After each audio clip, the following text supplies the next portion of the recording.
A year after my husband's death, I thought the deepest pain of my life was over. I returned home with a clear decision I would finally tell my son and daughter-in-law the truth my husband had kept hidden for years.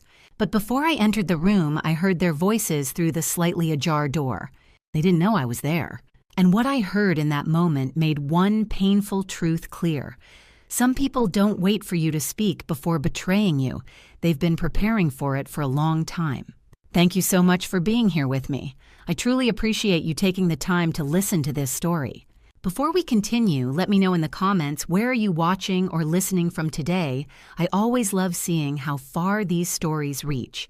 And just a quick note before we move on, some parts of this story are intentionally fictionalized for entertainment and learning purposes. Any similarity to real names or situations is purely coincidental, but the message is meant to be meaningful and helpful. 1 year. Today marks the first death anniversary and the wound still bleeds. I stand in the parlor of Magnolia House, my fingers tracing the edges of William's photograph. The frame is mahogany, his favorite wood.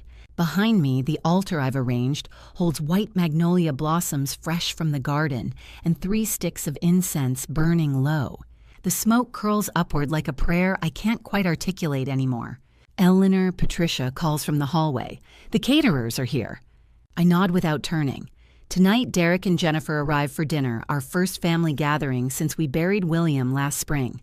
In our tradition, the first death anniversary calls for a meal, a remembrance, a small ritual to honor the space where someone used to stand.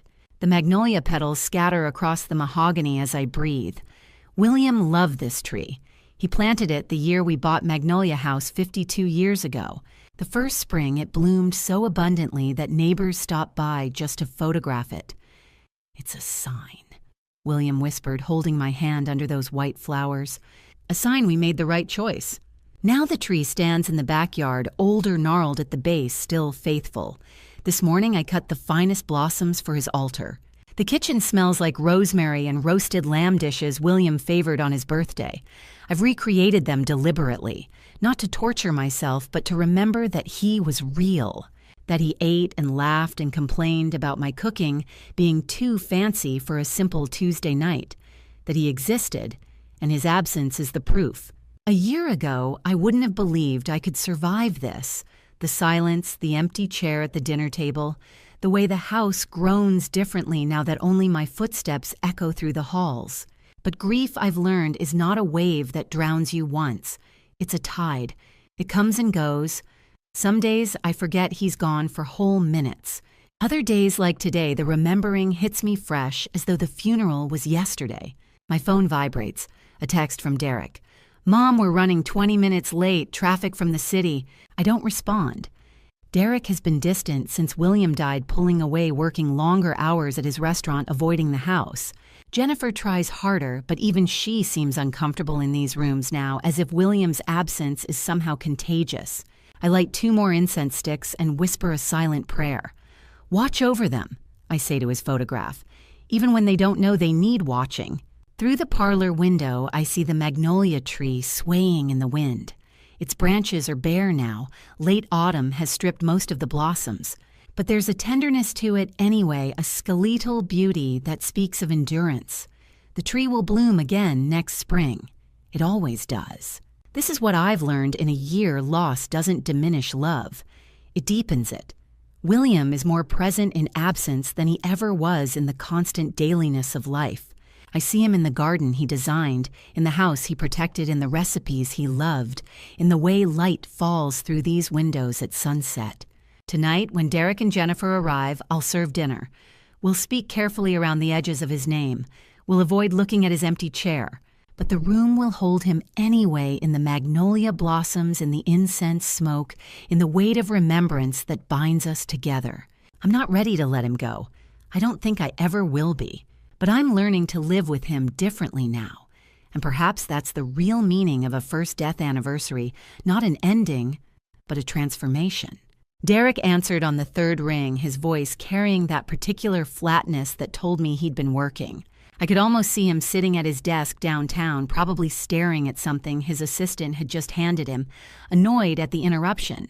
"Hey, Mom," he said. "Hello, sweetheart. I hope I'm not catching you at a terrible time."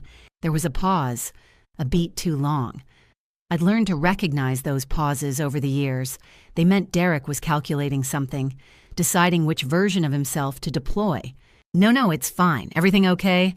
The concern in his voice sounded rehearsed.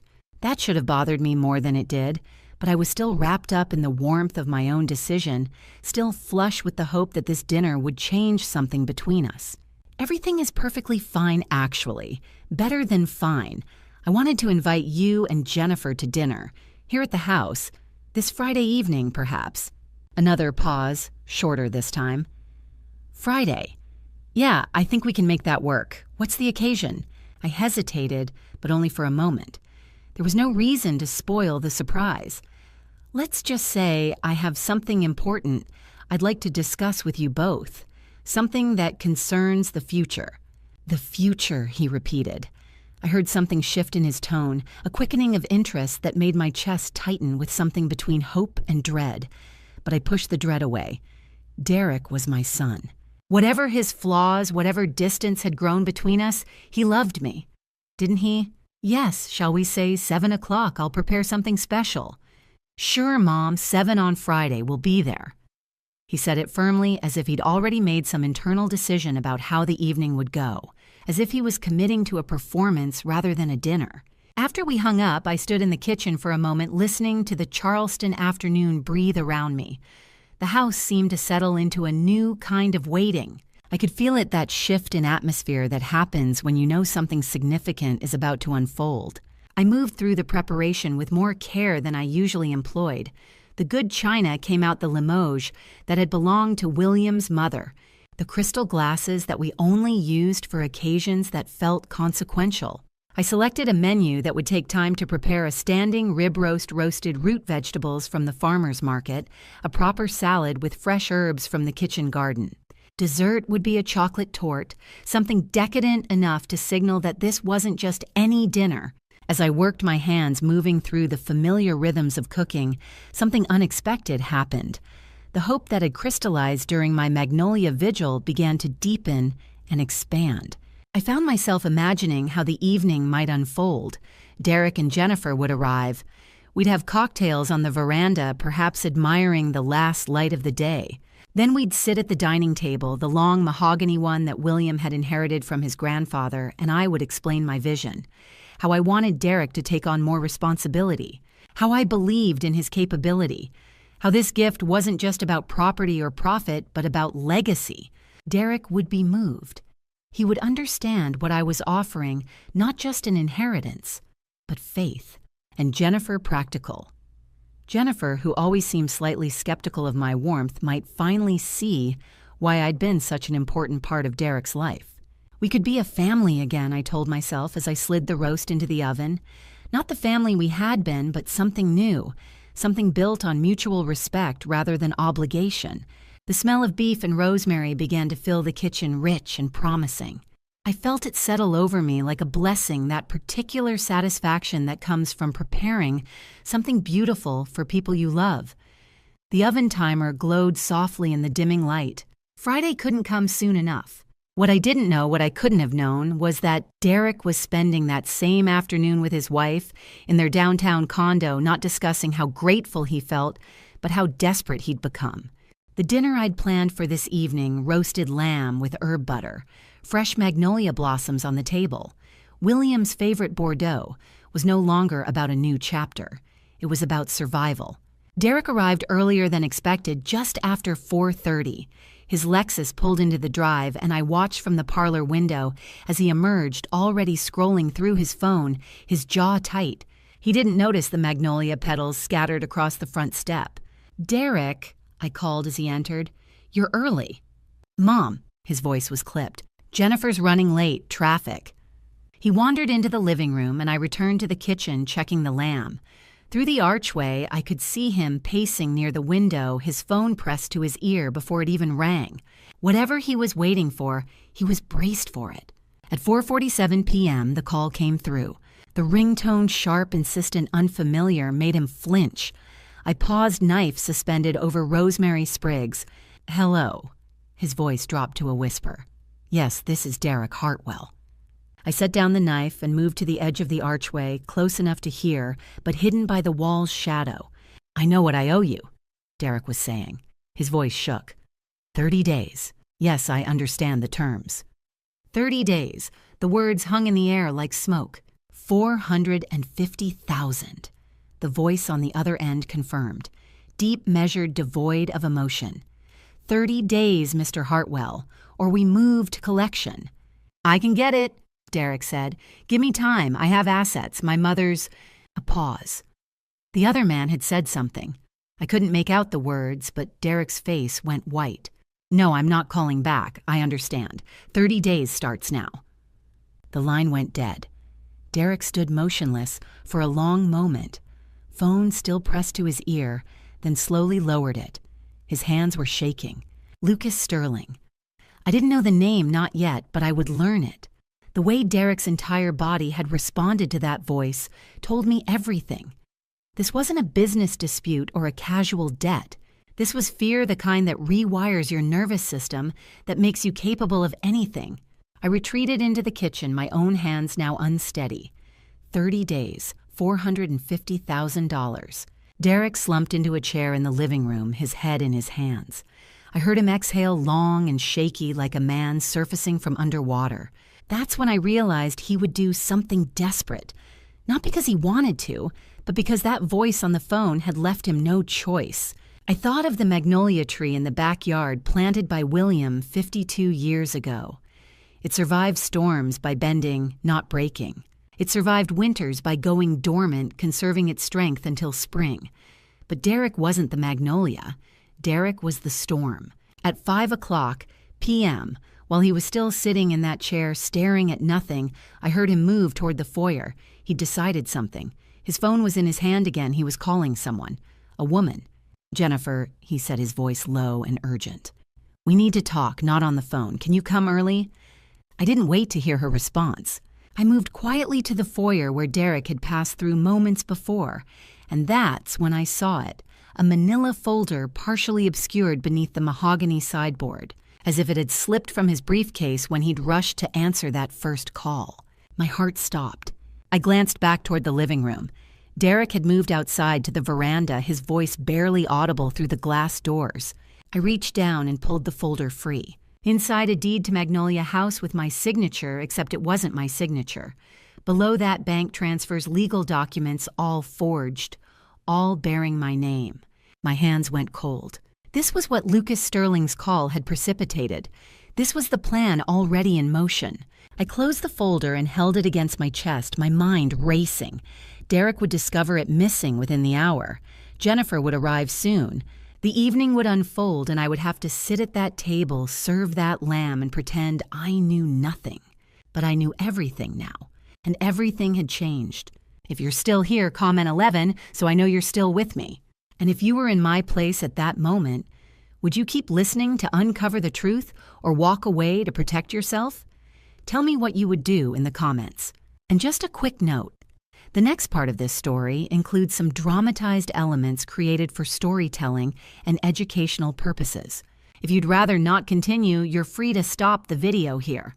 I didn't plan to eavesdrop. That's what I told myself as I stood in the hallway outside the guest sitting room where Derek and Jennifer had disappeared 20 minutes earlier. The house was quiet, too quiet. The kind of quiet that made you listen harder. You're sure? Oh. Jennifer's voice cut through the silence. Sharp. Clinical. Not the tone of a wife shocked by bad news. The tone of someone hearing confirmation of something she already suspected. Derek's response came softer, almost defeated. Lucas called this morning, said if I don't have it by when? Jennifer interrupted, and I heard the smile in her voice. That smile. The one she wore at country club dinners when she was calculating something. 30 days. A pause. Then Jennifer laughed. Not a nervous laugh. Not a sympathetic one. The laugh of someone who'd just been handed exactly what she'd been waiting for. 450,000. Jennifer repeated the number like she was tasting it. Derek, that's not even difficult. Easy for you to say. Derek's voice carried an edge of desperation. Lucas doesn't care about difficult. He cares about payment. Then we get the payment. I heard fabric shift Jennifer moving closer to him or away. Your mother has real estate, significant real estate. The Magnolia House alone is worth, what, $2 million? The mention of Magnolia House made my chest tighten. My Magnolia, the one William and I had restored together brick by brick over 15 years. Jennifer, I can't ask Mom to sell. You're not asking. Her voice turned smooth, almost gentle. Dangerous gentle. You're going to suggest it, casually. Financial consolidation, simplification. Things mothers understand when they're thinking about legacy. Derek didn't respond immediately. I could picture him, that uncertain expression he'd worn since childhood, when confronted with something he knew was wrong, but wanted to be right. And if she says no, he finally asked, she won't. Jennifer's certainty was absolute. But if she does, we have options. I've already looked into the deed transfer process. The documentation can be adjusted. It happens all the time with family properties. Adjusted. The word hung in the air like smoke. You mean forged? Derek's voice was hollow. I mean handled, Jennifer corrected smoothly. There are people who specialize in estate transitions. Very discreet, very efficient. Your mother never has to know the paperwork wasn't entirely conventional. I felt my throat go dry. This is insane, Derek whispered, but his protest had no weight behind it. What's insane is owing Lucas Sterling $450,000. Jennifer's tone suggested patience, like she was explaining something simple to a child. This is practical. This is survival. This is what people do when they're backed into corners. Mom will find out. Eventually by then it won't matter. Jennifer's footsteps moved across the hardwood floor. Toward the door, I realized too late. Toward where I was standing. I stepped back quickly, my hand fumbling for the stair railing. My pulse hammered in my ears as I moved away one careful step at a time, trying to make it look natural in case anyone emerged. Behind me, Derek's voice, smaller than I'd ever heard it. Okay, just one word, but it contained everything. The capitulation, the choice, the line he'd crossed. I reached the kitchen and gripped the edge of the counter, staring at the roasted lamb I'd prepared earlier, now cooling on the serving platter. Magnolia House. My Magnolia. My Williams' final investment, our sanctuary. And they were planning to steal it. Not with guns or breaking and entering. With paperwork. With lies dressed up as legality. With my own son's signature on documents that would erase my claim to something I'd built. Something I'd cherished. Something that was supposed to be safe.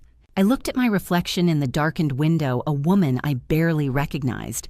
A woman who'd just learned that the people she'd invited to dinner tomorrow night were already plotting against her. A woman who'd already been outmaneuvered. Or so they thought. The dinner began at 7 o'clock as planned. Jennifer arrived with a bottle of white wine and a smile that didn't quite reach her eyes. Derek stood when she entered the dining room, pulling out her chair with the kind of practiced gentleness that made my stomach turn. They were nervous. I could see it in the way Jennifer's fingers trembled slightly as she reached for her water glass, in the way Derek cut his lamb into smaller and smaller pieces without actually eating much. I'd prepared everything. The table was set with Williams china, the magnolia blossoms arranged in a low vase so we could see each other's faces. The candles cast a warm glow across the room, creating the illusion of intimacy. Eleanor, this is beautiful, Jennifer said, gesturing at the room. Really? Thank you. It's William's death anniversary. The words landed and I watched Derek's jaw tighten. He knew what this dinner was supposed to be, a remembrance, a renewal, a family gathering to honor the man who'd built this legacy. Instead, it had become something else entirely, an interrogation disguised as intimacy. Of course, Jennifer said softly. We're glad to be here. Were they? I studied her face, the careful composure, the way she glanced at Derek before speaking, the slight tension in her shoulders. She was performing. They both were. How's the restaurant? I asked Derek, passing him the salad. Busy, he said, too quickly. Really busy. We're thinking about expanding to a second location. A lie, or at least a distraction. I knew Derek's restaurant was struggling. I'd seen the bank statements months ago. He'd asked me for advice, and I'd suggested he cut costs, not expand. But now, with Lucas Sterling's debt hanging over his head, suddenly expansion was the answer. Expansion meant access to credit. Credit meant liquidity. Liquidity meant money to pay off a loan shark. That sounds ambitious, I said mildly. It is, Jennifer interjected. Derek's been working toward that for a long time. Another lie, or another performance. I sipped my wine and watched them both. They were trying so hard to seem normal, so hard to appear unchanged by whatever had transpired between Derek's panicked phone call at 4:47 p.m. and Jennifer's arrival 2 hours later. But I could see the fractures in the way they didn't quite meet each other's eyes, in the way they both seemed to be holding their breath. Your mother used to talk about legacy, I said to Derek, my voice gentle. She said that what we leave behind is more important than what we accumulate. Derek set down his fork. I remember. She was right, I continued. This house, this table, these conversations, they matter because they're the record of who we are. Not what we own, but how we treat each other. Jennifer suddenly became very interested in her lamb, Mom. Derek started, but I cut him off gently. I'm not criticizing. I'm just thinking out loud. William would be thinking about legacy tonight, about what he built and what he's leaving behind. There was a long silence. Outside, the magnolia tree swayed in the evening breeze, its branches bare and skeletal against the darkening sky. The house is beautiful, Jennifer offered finally. You must be so proud. I am, I said, though I know it requires upkeep, repairs, investment. I watched Derek's face carefully. He understood what I was implying, or at least he sensed it. Everything requires investment, he said quietly. Yes, I agreed. But some investments matter more than others. Dessert came a chocolate mousse that William had loved. We ate in near silence, the only sound the clink of spoons against porcelain, the crackle of the fire in the adjacent room. When it was over, I stood to clear the table. Let me help, Jennifer said, rising. No, I said. You two relax. I'll just get these. As they settled into the living room, I carried the dishes to the kitchen, moving slowly, deliberately. I could hear them whispering urgent, low voices, planning, strategizing. I set the dishes down carefully and smiled to myself. They had no idea that I already knew everything. Tomorrow would begin the real work. Tonight I would simply observe, collect evidence, and prepare. By the time they left, I would have memorized every word, every gesture, every moment of their performance. And I would use it all. I didn't put the folder back. Instead, I carried it upstairs to my bedroom, locked it in the antique writing desk where I kept William's letters, and took a breath that felt like the first real one I'd drawn all afternoon. Downstairs, Derek was still on the veranda pacing. I could see his reflection in the kitchen window, a man unwinding a man who just committed himself to something terrible and was still processing the weight of it. I returned to the lamb, my movements mechanical now. Chop, season, turn. The rituals of dinner preparation held me steady. At 5:20 p.m., Derek came back inside. He was calmer now, resolved in a way that frightened me more than his panic had. He'd made a decision. He'd called Jennifer. The machinery of their betrayal was already in motion. Mom, he called from the living room. I'm going to take a shower before Jennifer gets here. Is that okay? Of course, I said. Dinner will be ready at 7. I listened to him climb the stairs, heard the shower start. Only then did I allow myself to sit down. The folder was upstairs locked away. Inside it, everything I needed to know and everything I wished I didn't. A deed to Magnolia House with my forged signature. Bank transfers totaling $1.8 million. An email chain between Derek and Jennifer discussing the logistics of selling my home without my knowledge. All of it precise, calculated, professional in its betrayal. But there was one more element that made my blood run cold. An email from someone named L. Sterling to Derek. Your mother's property will satisfy the principal. 30 days. After that, we move to collection. Understand. Derek's response, yes, I can have the deed executed and the house listed within 2 weeks. We close by day 28. You'll have your money. So the call I'd overheard Lucas Sterling demanding payment was the catalyst. Derek owed him money, serious money. And the house was the solution they'd already planned to implement. How long had they been scheming this day's weeks? How many conversations had taken place while William was dying, while I was grieving, while I was preparing to honor his memory tonight? I set the table with William's good china. The magnolia blossoms I'd cut that morning seemed to mock me now, their white petals pristine and innocent. At 6:50 p.m., Jennifer arrived. I heard her car pull up, heard Derek come downstairs freshly showered and changed. They embraced in the foyer, a performance of normalcy that made my skin crawl. "Eleanor," Jennifer called out, entering the dining room with a smile. "The house smells incredible." "Thank you, dear," I said, and I meant it in a way she couldn't possibly understand. I was thanking her for showing me who she really was. Derek pulled out Jennifer's chair. They sat across from each other at the table, and I served the lamb, the roasted vegetables, the herb butter. We clinked glasses to William's memory. "To William," Derek said, his voice steady and warm. "A man of integrity." The word landed like a stone between us. I watched them eat, watched them exchange careful glances, watched them perform the role of loving son and devoted daughter-in-law. And I understood for the first time that grief doesn't make you noble. It just makes you aware of what you're willing to sacrifice. They were willing to sacrifice everything, their integrity, their honor, their relationship with me for money, for survival, for Lucas Sterling's deadline. And I had to decide what I was willing to do about it. I took a sip of William's Bordeaux and made a silent promise to him I would protect what he'd built. Not with anger or confrontation, but with strategy, with evidence, with the law itself. By the time Jennifer asked for seconds, I'd already decided. Tomorrow I would call Patricia. Tonight I would smile and serve dessert. But inside I was already planning how to save my legacy. The package from Anthony arrived at 9 in the morning on the second day. I recognized the weight of it immediately. Legal documents always felt heavier than they should. Inside the manila envelope was everything: bank statements, transfer authorizations, and something else. Something that made my breath catch. A deed transfer document for Magnolia House. My name was on it. Eleanor Hartwell seller, Derek Hartwell buyer. The price listed was half what the property was worth, a discount that only made sense if it was never meant to be legitimate. But what caught my attention was the signature line. I pulled out the authentication documents. Anthony had included copies of my legitimate signatures from the estate accounts, my power of attorney filing, bank documents I'd personally signed over the years. I spread them across my desk like pieces of evidence in a trial.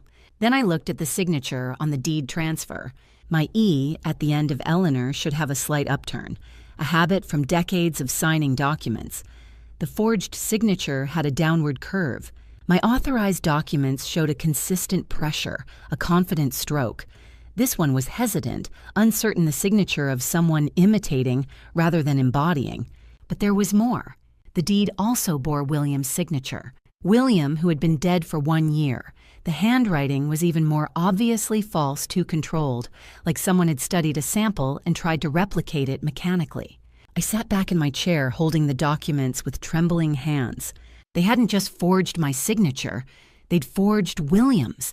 They'd created a dead man's consent to the sale of his legacy. The audacity of it, the sheer desperation and arrogance, made something inside me crystallize into absolute clarity. I reached for my phone. Samuel Wright answered on the first ring. "Mr. Wright, it's Eleanor Hartwell. I need to show you something." My voice was steady, which surprised me. "I have a deed transfer with forged signatures, mine and my late husband's. Can you still meet with me today?" "Today?" His tone shifted immediately. "Eleanor, if this is what I think it is, it is. They forged my signature and my deceased husband's signature to transfer my property. They created legal documentation of a sale I never authorized." I held the deed up to the light, examining the ink. "There's also a pattern of unauthorized financial transfers totaling over $100,000. Where are you?" Samuel's voice had taken on the urgent quality of someone who just understood the scope of what was happening. "At home, Magnolia House." "I'm coming to you. 1 hour. Don't speak to anyone until I arrive. And Eleanor..." He paused. "Do you have the originals of these forged documents?" "Yes. Keep them somewhere safe. These are evidence of felony fraud. Multiple counts if both signatures are forged." After I hung up, I carefully placed the documents back in the envelope. My hands had stopped shaking. Fear had transformed into something colder, something more useful. I thought about Derek, my son, sitting in my study just days ago listening to his wife outline how they'd steal from me. I thought about William, whose signature they'd exploited even in death. I thought about the magnolia trees outside, flowers beginning to fade as autumn approached. They had made a mistake, a critical one. They hadn't just underestimated my intelligence. They'd given me everything I needed to end this, not just as a family dispute, but as a crime. My phone buzzed. A text from Derek. "Mom, Jennifer and I want to take you to dinner tonight. Celebrate." Celebrate. As if the papers had already been signed. As if I'd already agreed. As if my house was already theirs. I didn't respond. Instead, I opened my laptop and began documenting everything, taking screenshots of the financial transfers, photographing each page of the forged deed, with careful attention to the signatures, creating a digital record that would be admissible in court. 1 hour until Samuel arrived. Then everything would change. I waited until afternoon to call him. Samuel Wright had left my study at 2 o'clock, the forged documents in a secure folder, his legal strategy outlined in precise detail. Now it was 3:15 and Derek would be back at his office, vulnerable, unprepared, still believing he controlled the narrative. "Derek," I said when he answered, "I need you to come home now, Mom." His voice carried that hesitant quality of someone caught off guard. "What's wrong?" "Nothing's wrong, just come home." I hung up before he could ask more questions. He arrived 40 minutes later, still wearing his office clothes, still carrying the casual confidence of someone executing a plan he believed was foolproof. I was waiting in the study, the same room where I'd listened to him, and Jennifer plot the same room where I'd examined the forged documents. The same room where Samuel Wright had confirmed every suspicion. What's going on? Derek closed the door behind him. "You sounded strange on the phone." "Sit down," I said quietly. He sat, but his body language was defensive. He didn't know yet. That was the only advantage I had. "Tell me about the Magnolia House," I said. "Why do you want to sell it so badly?" Derek's jaw tightened. "I told you, a new business opportunity, good investment potential. I want to consolidate." "That's the second time you've used that word." I kept my voice level, conversational. "Consolidate. Jennifer used it too, when you were planning this with her." His face went pale. "I don't know what you mean," he said, but his voice had lost its steadiness. "There's nothing to plan. I'm just thinking about—" "The deed transfer," I interrupted. "With the forged signatures, both of them, mine and William's." Derek stood up abruptly, his chair scraping against the hardwood floor. "Mom, I don't—" "Sit down, Derek." Something in my tone made him comply. The coldness of it, the absolute certainty. "I have the documents," I said. "The deed, the bank statements showing your transfers to Lucas Sterling, the financial records showing the pattern of withdrawals. I have your forged signature and your attempt to use your dead father's name to legitimize theft." "It's not theft." He started, then stopped himself. Too late. "It's fraud," I continued. "Multiple counts. Document forgery, financial misappropriation, attempted grand larceny. Your lawyer, Samuel Wright, who is now my lawyer, has confirmed every detail." Derek's hands were shaking. I could see the exact moment his mind shifted from denial to calculation, trying to find a way out of the trap he'd built for himself. "I can explain," he whispered. "Lucas, I owed him money and I panicked. Jennifer said—" "I know what Jennifer said. I heard her explain how to manipulate a notary, how to create a holding account, how to transfer my assets before I could file a complaint." I leaned forward slightly. "I've been listening to your plans since before you even told your wife about your debt." "Mom!" "No." I stood moving toward the window. The magnolia tree stood exactly where it had always been, its branches laden with fading flowers. "You made a choice. You and Jennifer decided that stealing from your mother was worth more than honoring your father's legacy or keeping your own integrity. That's what I can't forgive. Not the fraud, not the desperation, the choice." Derek's phone buzzed, a text I assumed from Jennifer. He glanced at it and his eyes widened as he read whatever message had just arrived. He stood abruptly, the chair clattering backward. "Derek, I need to call her," he said, his voice cracking. "Jennifer doesn't know you know. She doesn't—" He fumbled for his phone, his hands trembling so badly he nearly dropped it. He stumbled out of the study, heading toward the hallway. I didn't stop him. Instead, I picked up the landline extension on my desk and pressed the button that would record the conversation he was about to have with his wife. Evidence, after all, was everything. Samuel Wright's office was exactly as I remembered it. High ceilings, mahogany shelves lined with legal volumes, a window overlooking Charleston's historic district. The magnolias bloomed even here, visible from his desk. He stood when I entered, and for a moment I saw something flicker across his face. Recognition, concern, and something else. Resignation, perhaps, at what he already suspected I'd come to tell him. "Eleanor," he said, gesturing to the chair across from his desk. "William trusted me for 20 years. I hope you know you can do the same." I sat placing the folder on his desk. "I need to tell you what my son has done." For the next 30 minutes, I laid it out methodically. The overhead conversations, the forged deed, the fabricated signatures, not just mine, but William's 3 years after his death, the financial transfers totaling over $100,000, the pattern of desperation that had led Derek and his wife to commit fraud. Samuel took notes, his pen moving with practiced efficiency. When I mentioned the recording, Derek's panicked phone call to Jennifer, captured on the study's landline extension, he looked up sharply. "You recorded it?" he asked. "Yes, after our confrontation yesterday." "That's admissible," he said, then paused. "Assuming we're in a one-party consent state, which we are. Eleanor, this goes beyond a civil dispute. This is criminal." I nodded. I'd known that already. But hearing it confirmed by a lawyer made it real in a different way. Samuel opened the folder, examining each document with the careful attention of someone trained to see what others missed.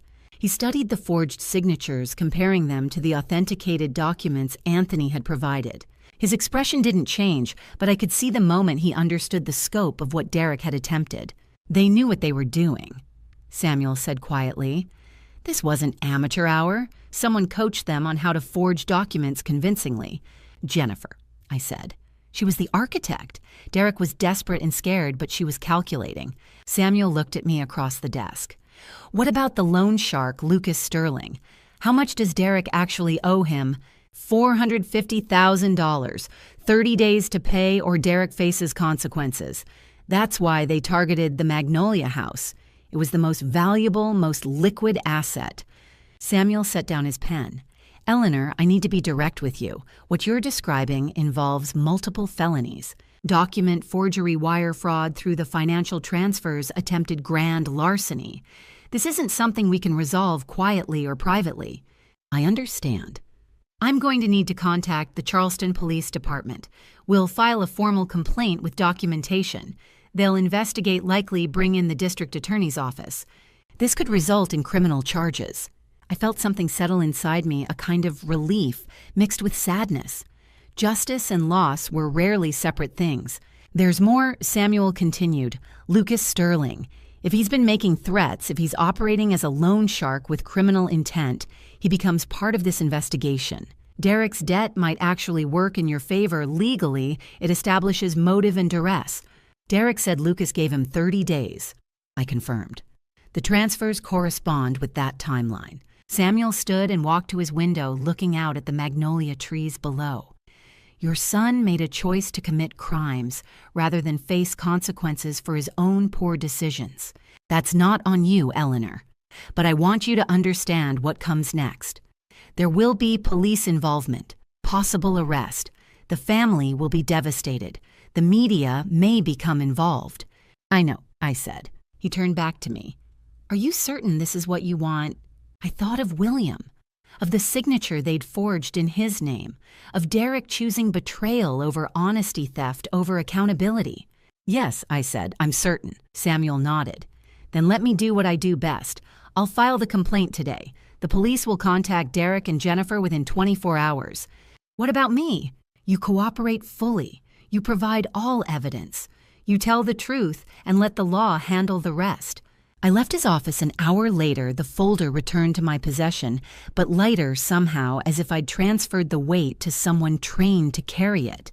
Justice, I was learning, felt less like victory and more like necessity. Samuel called on the morning of the 10th day. Eleanor, I need to see you today. Something in his tone told me the investigation had uncovered more than expected. He arrived at Magnolia House at 3 o'clock carrying a leather portfolio. We sat in the study, the same room where everything had begun to unravel. I contacted someone at the bank. Samuel began. I asked him to look into Derek's financial history. What I found is worse than what you brought to me. He opened the portfolio and laid out documents, bank statements, wire transfers, loan records I'd never seen. Derek was moving money to pay down an existing debt to a man named Lucas Sterling. The name hung in the air between us. Derek owes Lucas Sterling $450,000. Samuel continued.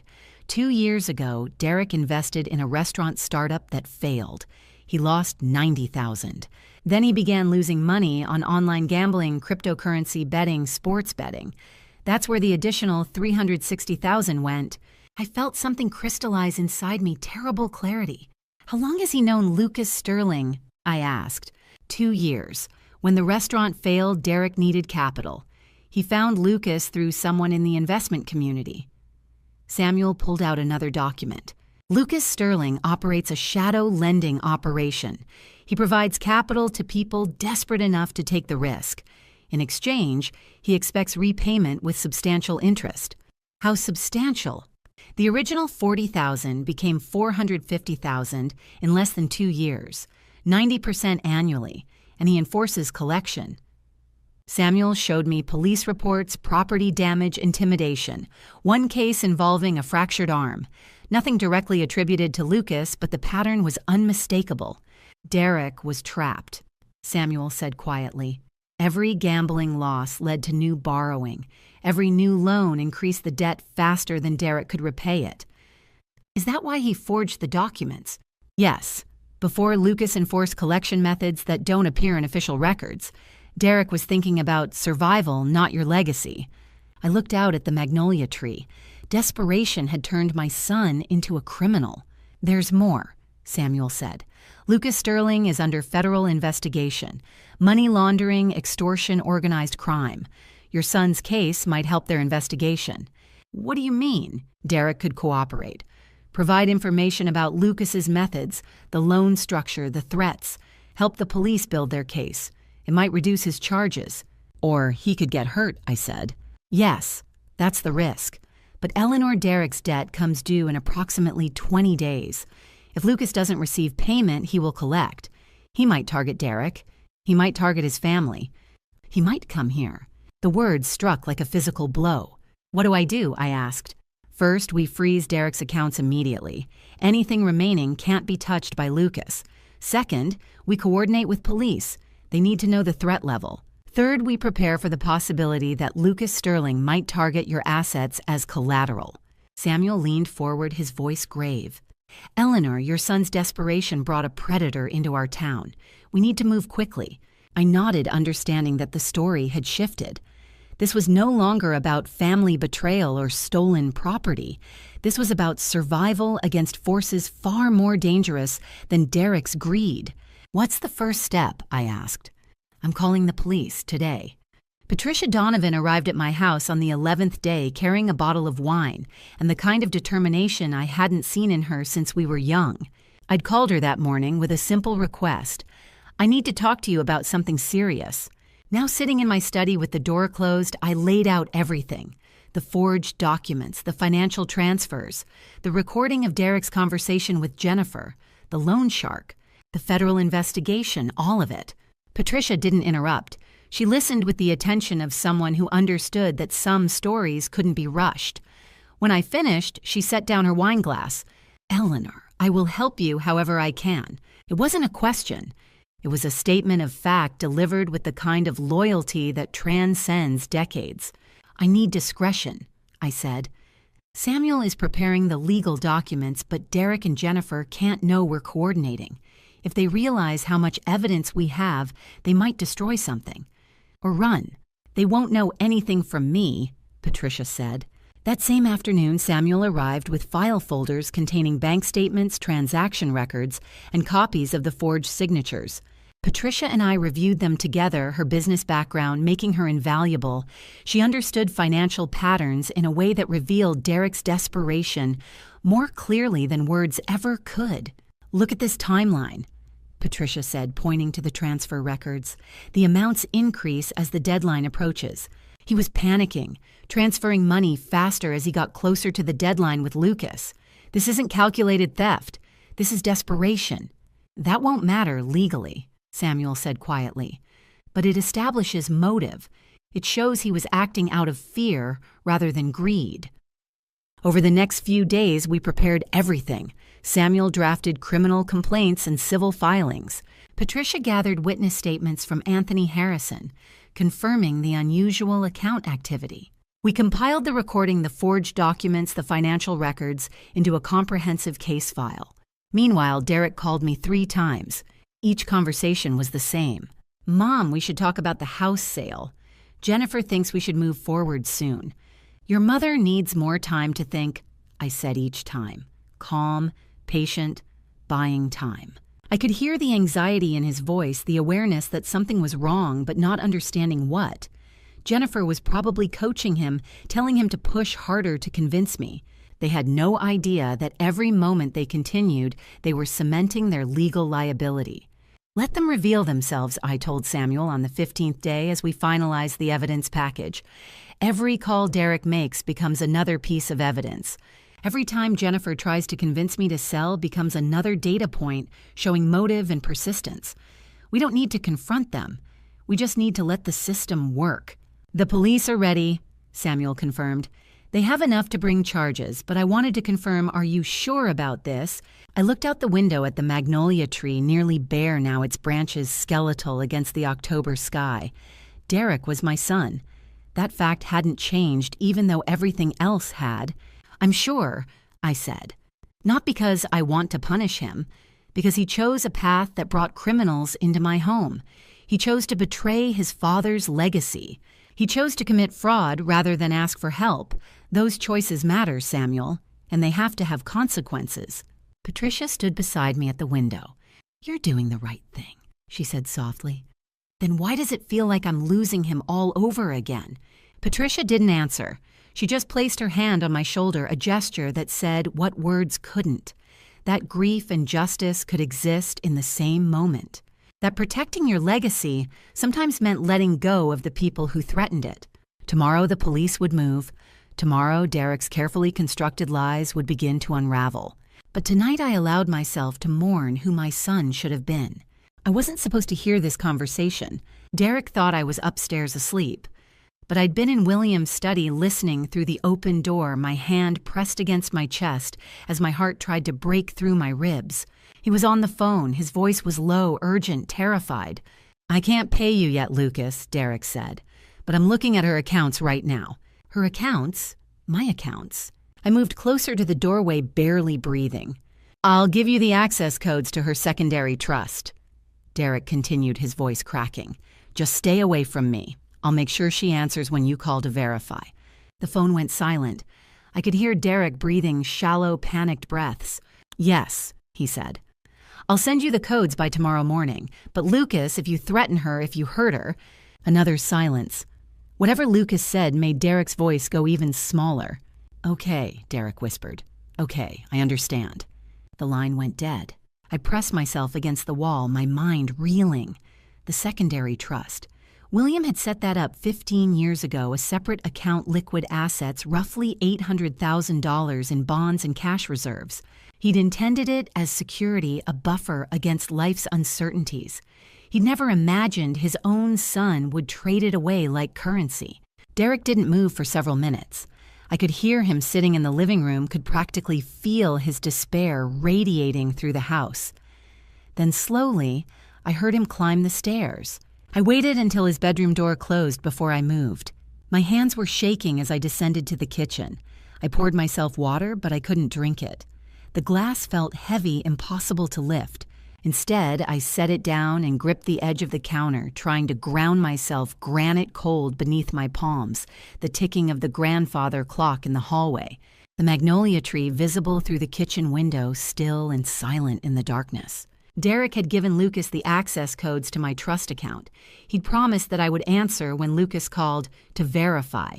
He'd traded my financial security for breathing room, and in doing so, he'd made me complicit in my own victimization. I picked up my phone and dialed Patricia's number. It was nearly 11, but she answered on the second ring as if she'd been waiting. "It's me," I said quietly. "I heard Derek. He's giving Lucas the trust codes, the secondary trust Williams security account." Patricia's voice sharpened immediately. "How much?" "800,000. I heard her exhale. "Eleanor, that's federal crime, wire fraud, identity theft." "I know," I said. "Derek just made this serious." "Have you called Samuel?" "Not yet." "Call him now," Patricia said. "Tell him what you heard, then we freeze the account before Lucas accesses it." "I know the steps," I said. My voice was steady now. I felt something crystallizing inside me, not anger exactly, but resolve. A clarity that comes when you finally understand what you're dealing with. "I need you to listen to me very carefully, Patricia." "I'm listening." "Tomorrow morning, I'm going to the police. I'm going to file a report for fraud, forgery, attempted grand larceny, and wire fraud. I'm going to provide the recording of Derek's call, the forged deed, the email chain, everything. Eleanor, and I'm going to testify against my son," I continued.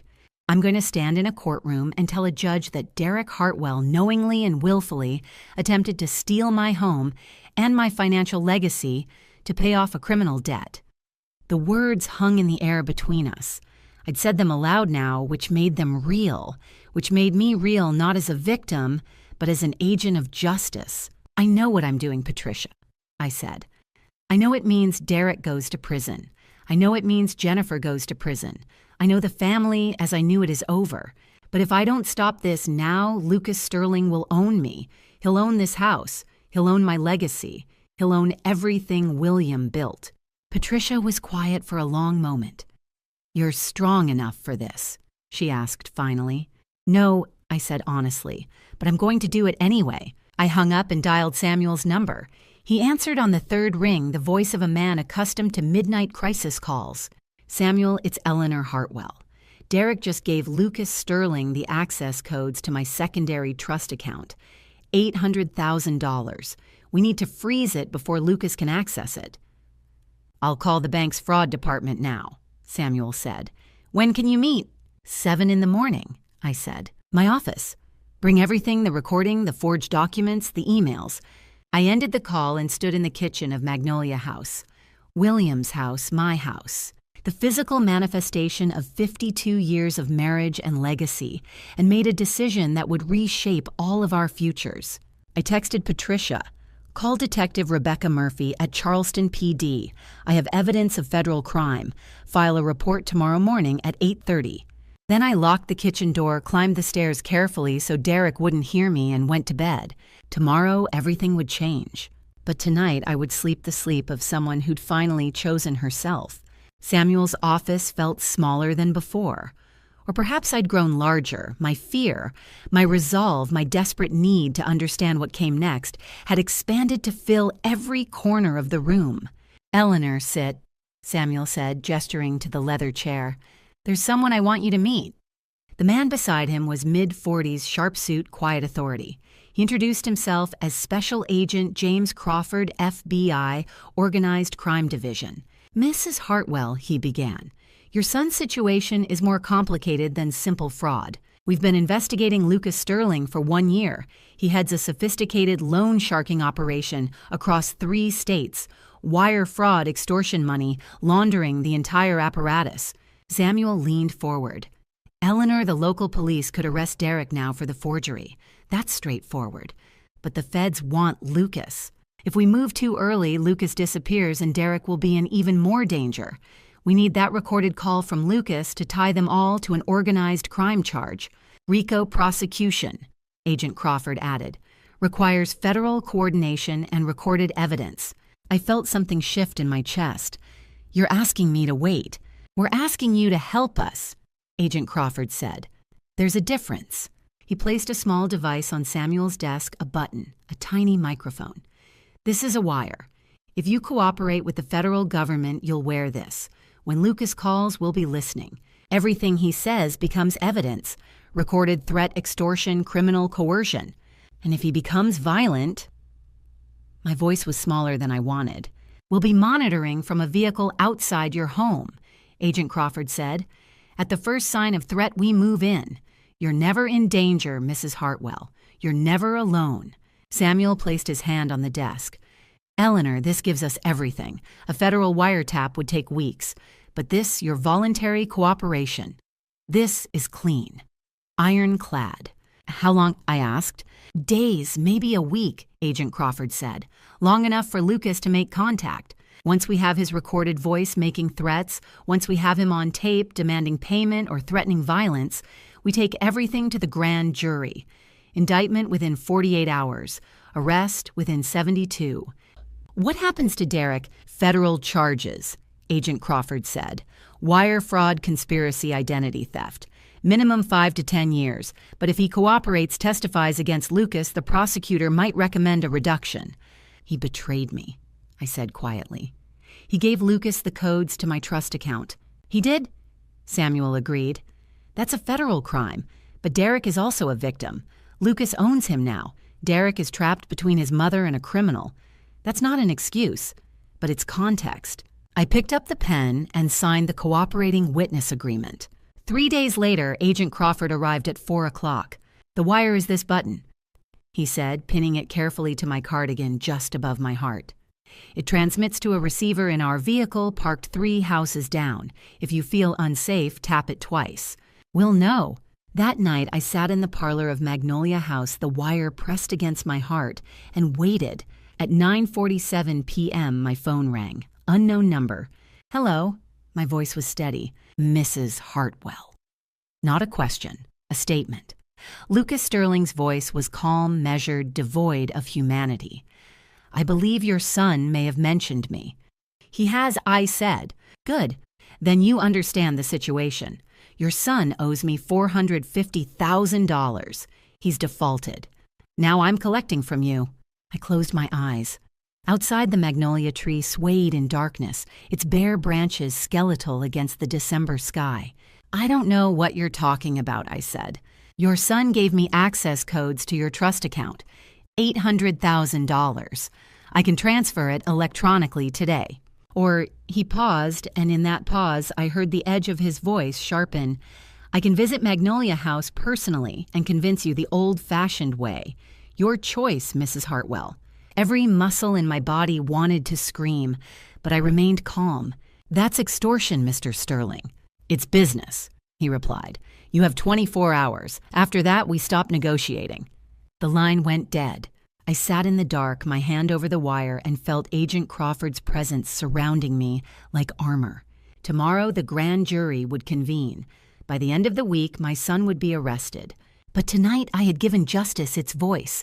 Detective Rebecca Murphy listened without interrupting as I laid out everything. The forged documents, the recordings, the financial transfers, the threats. Her face remained professionally neutral, but her eyes told me she understood the scope of what my son had done. This is a comprehensive case, she said finally. Document forgery, wire fraud, criminal threatening extortion, multiple felonies. I handed her the final folder. Everything was there, organized, labeled irrefutable. The police will move quickly, Detective Murphy said. With evidence, this solid arrest should happen within days. She was right. By day 26, Derek was arrested at his office. Jennifer was picked up at their home the same afternoon. Lucas Sterling was apprehended at his business location, his criminal operation already known to federal authorities. The arrest coordinated perfectly with the investigation into his loan sharking network. The trial was brief. Derek and Jennifer's lawyers offered guilty pleas on most charges. The evidence was too overwhelming to contest. Lucas maintained his innocence until the final moment, but his own records damned him. I testified on a Tuesday morning, walking through the courthouse hallway past reporters. The case had attracted media attention, though not for the reasons I expected. The focus was Lucas Sterling organized crime federal investigation, a predatory lending network that had trapped dozens of people like my son. When I took the stand, I recounted what I'd heard that night in my study. My voice stayed steady as I described the forged signatures, the attempted theft, the psychological manipulation. The prosecutor asked careful questions that allowed me to explain not just what happened, but why Derek's desperation, Lucas's exploitation, the cascade of poor decisions that led to criminal acts. The defense attorney asked if I loved my son. Yes, I said, but I love the law more. The sentencing came 3 weeks later. Derek received 4 years in federal prison. Jennifer received 5 years. The judge noted that she had been the architect of the fraud, the one who'd suggested forging my signature and Williams, the one who'd calculated how to manipulate a notary. Lucas Sterling received 12 years plus substantial fines for extortion, criminal threatening, and operating an illegal lending operation. When the judge pronounced Derek's sentence, I felt something break inside me. Not my resolve that remained solid, but something else. The last piece of the mother I'd been before all this. Derek looked at me from the defendant's table. For the first time, I saw genuine remorse in his face. Not the desperate regret of a man caught, but the deep understanding of a man who finally comprehended what he'd done. I didn't look away. After the sentencing, Detective Murphy found me in the hallway. "The case against Lucas will help us dismantle his entire operation," she said. "Your evidence and your son's testimony, if he cooperates, could help dozens of other victims. Will it reduce his sentence?" I asked. "Possibly. The system isn't perfect, but cooperation matters." I drove back to Magnolia House as the sun was setting. The magnolia tree stood completely bare, its branches skeletal against the orange sky. Winter had come and gone during this ordeal, and now spring was arriving new growth, preparing to emerge from the branches that had seemed so dead just weeks ago. The house was mine. The title was secure. The legacy, William's legacy, was protected. But the cost had been my son.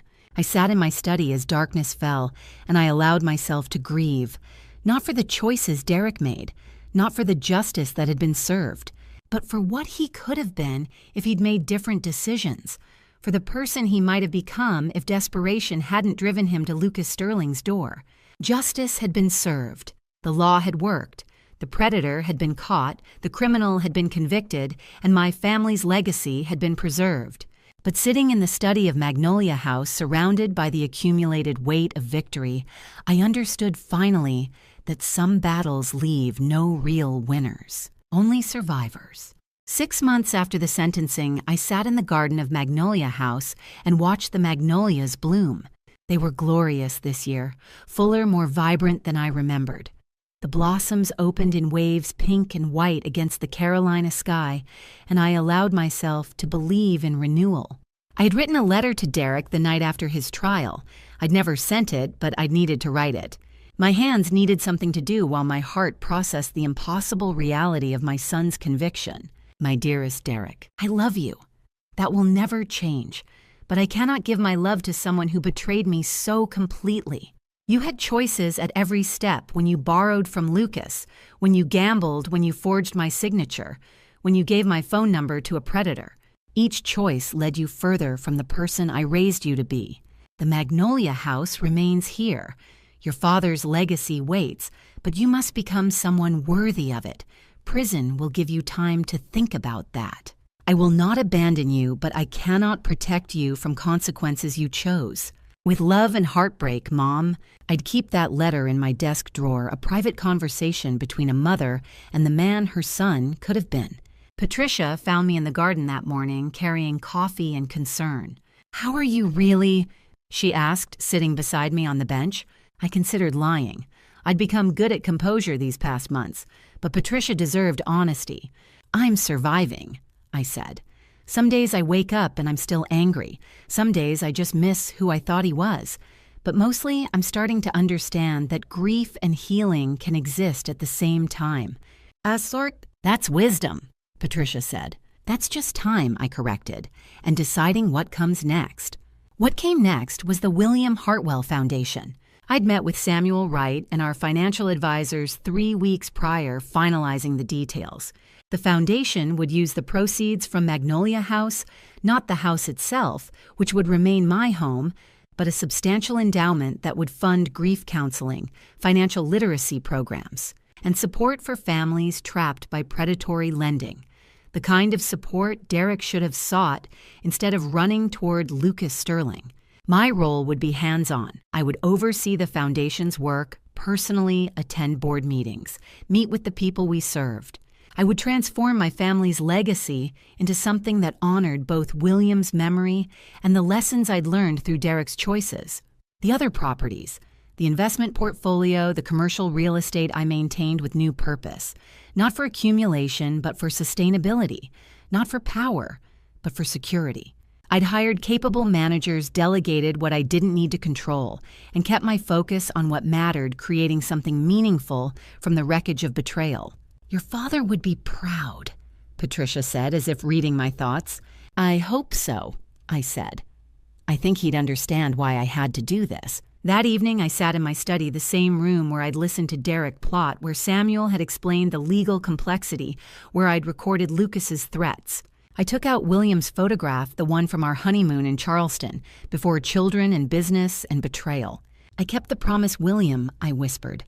"I protected what you built, not by hoarding it, but by using it to help people who are where Derek was desperate, trapped, looking for a way out that doesn't lead to criminals." The magnolia blossoms continued to fall outside my window petals, drifting like snow across the garden. The cycle that had begun a year ago, blooming, fading, dying, preparing to bloom again, had completed itself. I was no longer the mother who'd hoped to pass her company to her son. I was no longer the woman who'd been betrayed and fought for justice through the courts. I was someone new, someone who'd faced loss, chosen principle over comfort, and emerged not unbroken but transformed. The Magnolia House stood around me solid and secure. My legacy was safe. My heart was healing. And somewhere in a federal prison, Derek would eventually be released into a world where second chances existed for those willing to earn them. I had forgiven him in my heart, even if I could never trust him again. That I was learning was enough to move forward. Over the past weeks, I've watched Eleanor's journey unfold a narrative about family betrayal law and ultimately redemption. As the storyteller, I want to reflect on what this family drama stories collection has revealed and what it might teach us all. Eleanor's journey wasn't about winning. It was about surviving with integrity.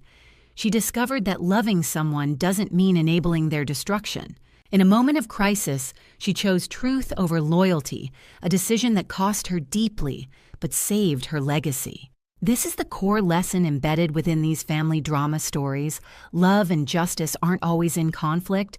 Sometimes they align when we're brave enough to act. The grandma stories we tell matter. Eleanor represents a growing number of older adults who refuse to be victims. She didn't confront Derek with anger or blame. She gathered evidence, sought counsel, and allowed the system to work. 3 times throughout her journey, she invoked something larger than herself, whether we call it faith God or moral conviction, recognizing that her strength came not from her alone, but from a purpose beyond personal revenge. God's justice, as Eleanor learned, sometimes works through human institutions. God provides wisdom through trusted friends like Patricia and Samuel, and God grants courage when we need it most. What these family drama stories teach grandma stories are not just tales of the elderly. They're stories about resilience, discernment, and the courage to protect what matters. Eleanor's actions protected not only her home, but also her values. She demonstrated that financial literacy and legal awareness aren't luxuries, they're necessities in a world where predators exploit family bonds. My advice to you, if you ever find yourself in Eleanor's position, don't minimize your instincts. Trust the small signs. Document everything quietly. Build your alliance before acting. And remember, protecting yourself isn't betrayal, it's survival. This narrative, while dramatized for educational storytelling purposes, reflects real struggles many families face. If you've encountered similar situations, financial deception, document forgery, predatory lending, threatening your loved ones, you're not alone. Have your own family drama stories to share. Drop your thoughts in the comments below. And if you found Eleanor's journey meaningful, subscribe for more grandma stories and family drama narratives that illuminate the complexities of love, law, and legacy. Note: Certain details have been fictionalized for narrative impact, but the lessons about family protection, financial vigilance, and moral courage remain universal truths.